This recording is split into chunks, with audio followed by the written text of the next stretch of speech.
This is Robert Heidel coming to you with something I feel very passionate about, video games. Here's a little trivia for you. Did you know that video games have been around since the 1940s? They have evolved greatly since then.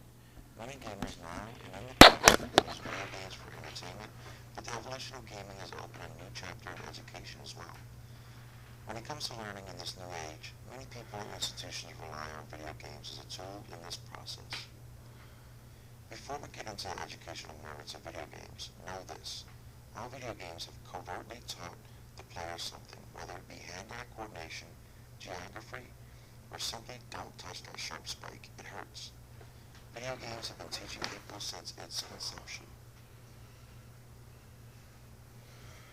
In this presentation, we will be covering the original video games, the history of video game development highlights, first educational video games, the players, recent educational video games, and skills and attributes learned.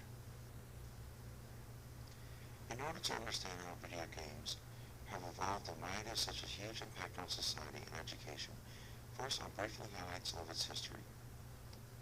In 1948, Thomas T. Goldsmith and Esther Ray Mann were approved for a United States patent for an invention they described as a cathode ray tube amusement device, birthing the first video game. In 1951, Christopher Strachey created the first computer checkers game. It's the first game that would play with a computer as an opponent. 6 years later, the program beats a checkers master. In 1961, the very popular game Space Wars was created by MIT students.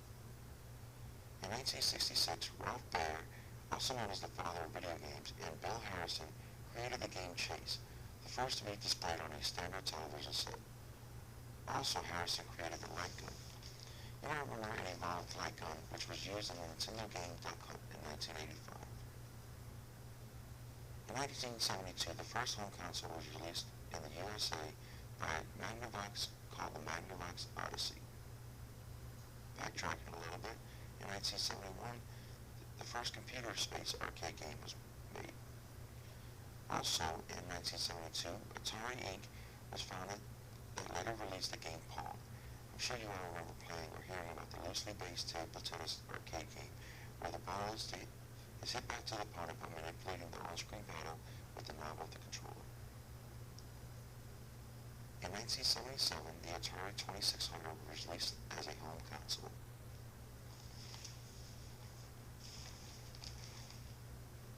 The rest of the 80s saw a plethora of home console video games, effectively giving the arcade market a run for its money. By 1982, approximately 8 million American homes owned a video game console, and the home video game industry was generating an annual revenue of $3.8 billion. In 1984, Nintendo released the NES console.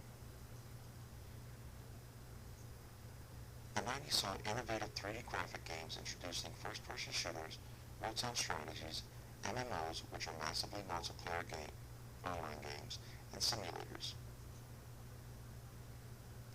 After 2000, games just kept evolving.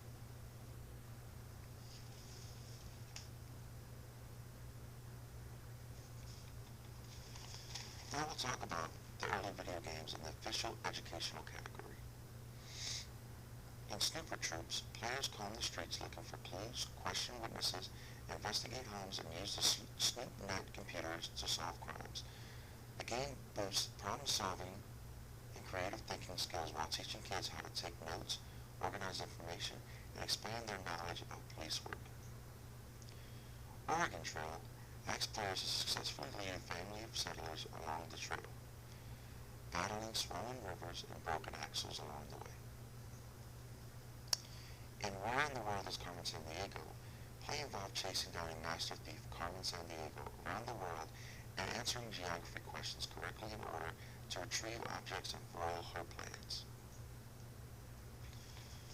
Rita Rabbit is amongst the most influential and successful educational games of all time, teaching scores of toddlers and young children how to read and spell through simple but fun mini-games. In SimCity, players take on the role of the mayor of an imaginary city or a real one, managing day-to-day affairs of planning, spending, and allocating resources. Natural disasters, revolting citizens, and unexpected obstacles kept the game challenging, helping players build serious problem-solving skills in the process. Lemmings was the title that wasn't really intended to be educational, but is actually a great tool for teaching kids about planning, problem-solving, and creative thinking. To advance, players must successfully guide a group of lemmings through a danger-filled setting using selected skills that alter the landscape. Now we're going to talk about the players. We'll start with the kids. Initially, video games were created by inventors and college students, but soon targeted children, especially with educational games. Over time, as kids grew, so did video games, becoming more challenging, more beautiful, and showing us how to do many things. There are even games intended for a family to play together, teaching teamwork and friendly competition like Connect Sports for Xbox 360. Even the military uses video games and simulations to train troops before seeing any real combat.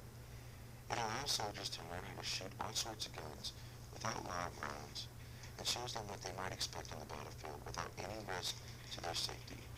Simulations include the U.S. Army game, America's Army, and over 400 types of flight simulators for the U.S. Air Force, Army, Marines, and Navy military branches.